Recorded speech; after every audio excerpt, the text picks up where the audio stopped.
You just joined the workforce and are struggling to stick to your budget. But that paycheck you just earned can be worth more if you invest even just some of it. Finding the spare cash and figuring out how to make it grow is tough. So I spoke with Jonathan Heller, a contributor to Real Money and president of KEJ Financial Advisors, for some advice. Here are the 5 things you need to know before you begin. Gather the basics. First, make sure you have the funds available. Set some cash aside for unexpected emergencies. What if you need a rush ticket home or your roommate accidentally breaks your oven?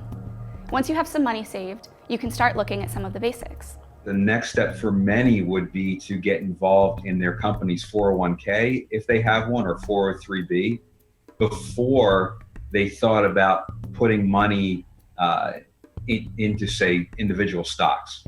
Research is key. You can find information about the markets pretty much anywhere. When your money is on the line, education is power. These days, TheStreet.com obviously is a wonderful resource. There's so much on there that you can pick up. Sources such as Yahoo Finance, where you can read about a company. The bevy of TV shows that you can watch throughout the week or on Saturdays that are devoted to investing, devoted to individual stocks. There's no shortage these days of resources. Or crack open a book by some of the classics like Benjamin Graham.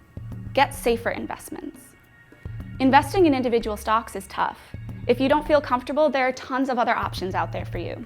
You can open an online brokerage account and find a few index and mutual funds, or you can get help elsewhere. If they're not do-it-yourselfers and they're too busy or they're not inclined to handle it on their own, then they can consider working with an advisor who will guide them every step of the way. Look at stocks. But if you're after the thrill of watching the market, buying individual stocks is an option.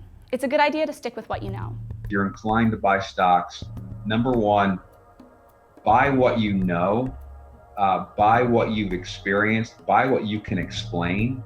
Buying 5 or 10 shares of Disney or Pepsi at a time, especially for someone who's just starting out, is not a bad way to go. It's not a bad way to get your feet wet.